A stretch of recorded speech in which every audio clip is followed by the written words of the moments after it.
Welcome, and I want to talk about Dream of the Rood and the Ruin. Within the poem Dream of the Rood, there are several comparisons, juxtapositions, and dichotomies. These are where two opposing descriptions or ideas are used for the same object. It may not at first make much sense until put together to enhance the meaning of what the author is trying to express. In this case, how normal or unremarkable people and things can become far greater than an outward appearance. The poet starts by describing a tree like any other, but far greater than at first thought. The tree is not only an object of wonder, but the greatest tree that has ever existed. What makes the tree so great after first sight is how it is covered in brilliant light and precious gems of magnificent quality. It's raised up in heaven. Angels also watch over its existence. This hides the original ominous and horrible use of the tree. In fact, without that terrible history, there'd really be no reason for the current veneration of its glory. The author himself is not the most worthy of people to witness the tree. He's very open about his sins and the human nature of who he is as a person. Despite that, like the unremarkable tree, he's chosen to have a holy dream explaining why that tree is so important. Most likely the poet is describing a reliquary, and that is what houses a relic or holy object for others to look upon and ponder. Oftentimes it's a simple piece of wood, fabric, or human remains placed in a special, highly decorated container for religious practitioners to gaze upon as they worship. In this case, of course, we have part of a tree in which it's been encased and even placed up in heaven. Now, as with any dream, there are unrealistic elements that otherwise would be dismissed as nonsense if in the real world. In this case, the great tree starts to speak. It is, of course, very unusual, in fact, impossible, as we know, for a tree to speak. The inanimate object, which is the tree, although itself alive, does become a personification of a human voice. There's no hesitation of acceptance or a questioning of how this tree has been able to talk.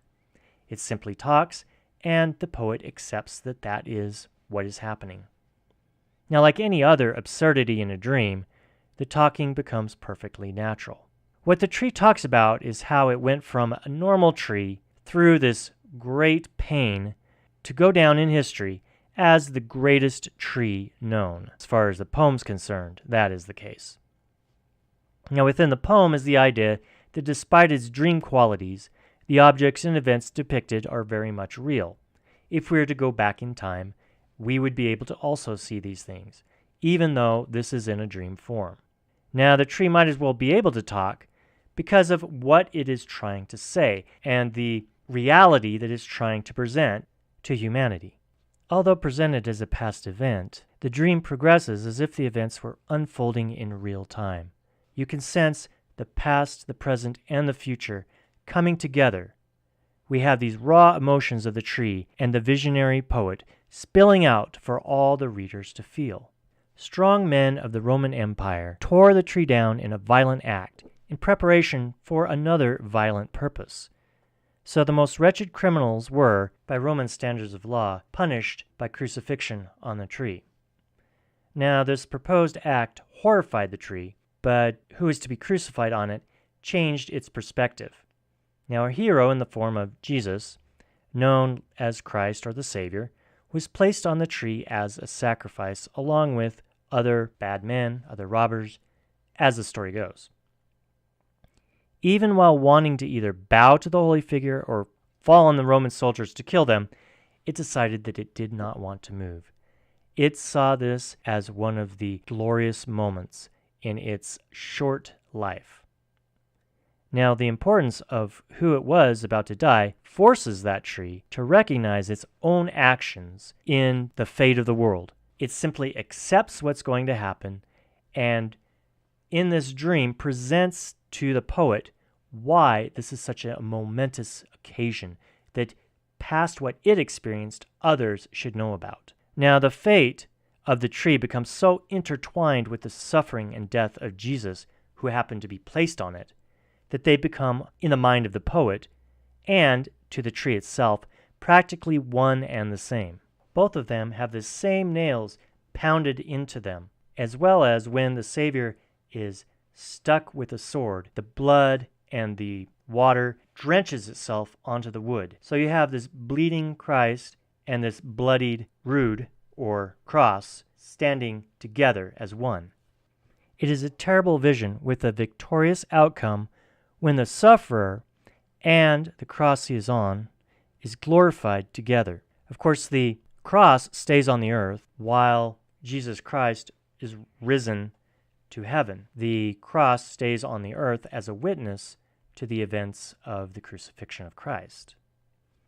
Before they are glorified, Jesus' body is put into a tomb and the tree is placed in the ground.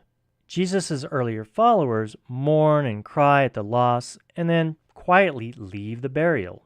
The same way, the cross that is placed in the ground is also left there to be found later. Now, as anyone who knows the Christian religion can explain, Jesus Christ rises out of the tomb and saves humanity from sin and permanent death. The rood, the other word for the cross, is also found and raised from the ground. Jesus Christ becomes the salvation of the world, and the remnants of the rood, or the cross, is to become a venerated article of that event. Theologically, the implication of the rood and the rising of Christ is the nature of Christ. He is both man and God, having lived on the earth and gone to heaven. No matter how real life might be, it is seen by believers and this poet as nothing compared to the eternal rewards for those who worship Jesus as the Christ. Now the dreamer, having seen the cross decked in its finery and glory, decides to search for his eternal reward, in the hopes of living forever with Jesus, who returns to heaven from where he came. Now Jesus Christ is considered both a man and God, similar to how the tree is both a piece of wood and a holy object. So you have the instrument of death becomes the inspiration for living a holy life, just as you have the man who died becoming the resurrection and savior of the world. The dreamer becomes the witness of the rood, or the cross, and the cross becomes the witness of Christ. As a reminder, the Anglo-Saxon poems were not in the modern English that we have now. The other poem, The Ruin, is a look back at a glorious time in history when Rome was at its most splendid.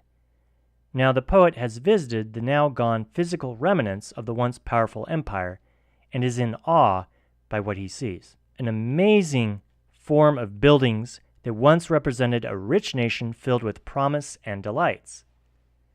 Now he goes on to say that the marvels he sees are mostly in crumbles. A terrible event had transpired to bring down the buildings and the people who lived among the sprawling metropolis. The men in the city had gold, silver, and many other kinds of wealth, but they too are gone.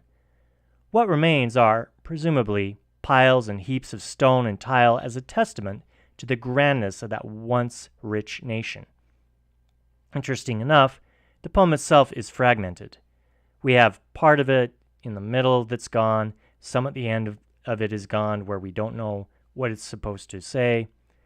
So the poem, along with the civilization, is itself in some state of disrepair, which I doubt very much the poet wanted to happen with his writing. A few words can be pieced together in the missing sections, but nothing completely coherent. Despite that, the text mostly can be read and understood. As for the city the poem describes, it lasted for a very long time. Now, houses were built, elaborate baths of luxury were used, and great walls constructed to keep it safe. Only after years of survival did the place become abandoned and fall apart. Now, it's hard to say if the poet believed the end of the city happened all at once or over a long cycle of events. The poem itself seems to indicate either interpretation could be acceptable. At first, it seems to say that it all happens at once, that there's calamities, and the next part seems to say it started and declined. There can always be a lot of setbacks that lead to one final downfall. Whatever the poet thought about the ruins, The poem itself has a very tragic feeling to the description of the dilapidated structures. Now, both the ruin and the dream of the Rood take a look back at history that even at that time that it was written was ancient. Now, the former saw terrible events and considered them to have been leading up to a glorious future. The latter saw a glorious past and despaired at the tragic loss that can never return.